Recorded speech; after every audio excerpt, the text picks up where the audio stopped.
Welcome back to The Explainer, where we dig into the source material on the biggest topics out there.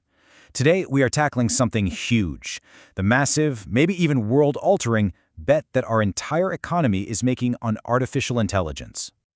All right, let's just jump right in. AI was supposed to change everything, right?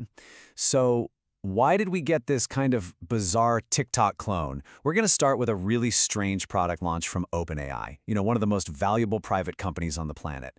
They promised us the future, but what they delivered was Sora, a video app.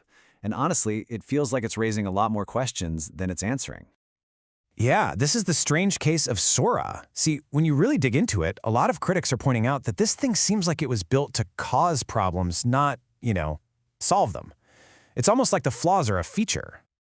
Right out of the gate, the app basically became a free-for-all for copyright theft. I mean, it was incredibly easy for anyone to just steal characters and IP. You had Pikachu joyriding in a stolen car, all sorts of famous characters being used without any permission whatsoever. And this is where this quote from Adam Conover just hits the nail on the head. It really gets to the heart of the argument that this was no accident. Critics say it was a strategy, right? Generate a ton of buzz, a ton of controversy, get people using it, and then maybe tighten the rules later. But it's not just about copyright. This thing is a powerful tool for disinformation. It is terrifyingly easy to create fake news that looks totally believable. Just a couple of prompts and boom, you've got a fake news clip that could fool almost anyone. And what does that do? It just makes the internet we rely on even less trustworthy. Okay, so we have copyright theft, we have disinformation, but here's the real head-scratcher. The business model is just, well, it doesn't make any sense. The economics seem completely broken. To make these videos, you need an insane amount of super expensive computing power. And this is where it gets crazy. Think about that. They are just hemorrhaging cash on every single user, and they don't even have a clear plan to make money. The CEO literally said they need to somehow make money from it. That raises a pretty big question, doesn't it? So if the product is this broken and it's losing a fortune, why on earth does it even exist? Well, to figure that out, we have to follow the money trail. And trust me, this is where the whole story just gets absolutely wild. Okay, so a lot of critics say the entire AI industry is basically propped up by something they call circular deals. You might also hear it called abracadabra accounting. It's like financial magic, a way to make it look like there's a huge, booming business when there might not be anything there at all. Here's how it works, using the Microsoft and OpenAI example. Step 1, Microsoft pours over $13 billion into OpenAI. Step 2, OpenAI takes that exact same money and uses it to buy cloud services from Microsoft.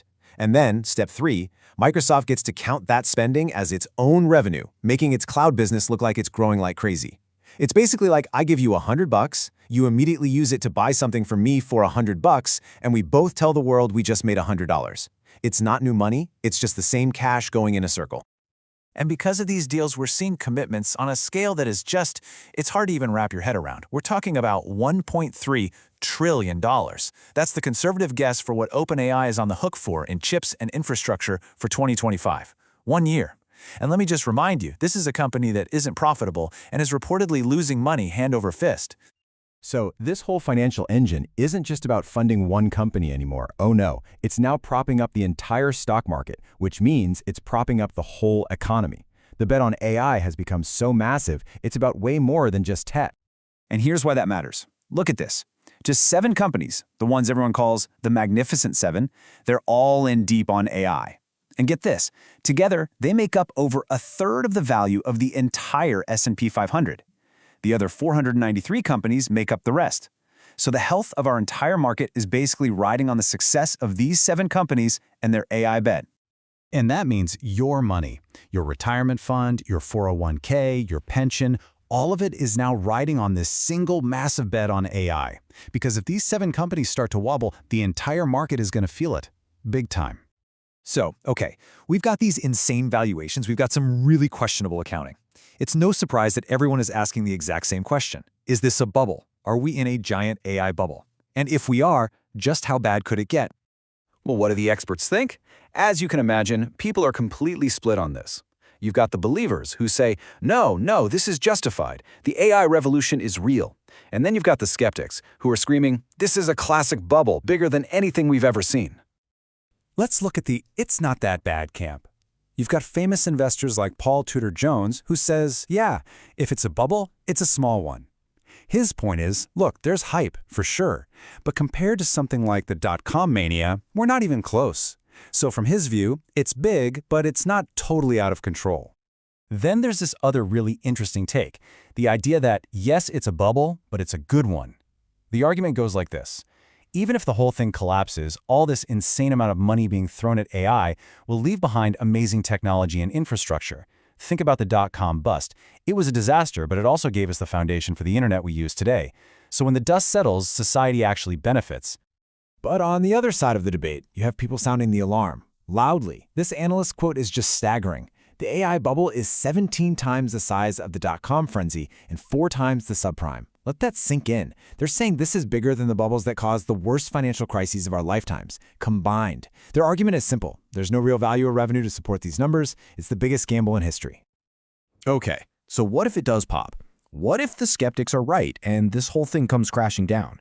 Who actually gets hurt? Who pays the price? Well, let's be clear about who gets hurt. It's not going to be the tech companies sitting on mountains of cash. And it's not going to be the CEOs and venture capitalists who've already cashed out. Nope. It's going to be regular people. You know, the 62% of Americans who own stocks, mostly in their retirement accounts. A crash like this sends ripples through the entire economy. We're talking job losses, spending cuts. The human cost is very, very real. And you know, maybe the most chilling piece of evidence here doesn't come from a stock chart at all. It comes from what the people building this technology are reportedly doing themselves. It seems they feel utterly powerless to influence the digital future. The best they can do is prepare for the inevitable collapse and insulate themselves from the reality that they are creating. So the people building our future are also building bunkers. Why? These reports keep coming out that tech execs are building these apocalypse-proof shelters, which leaves us with one final really unsettling thought.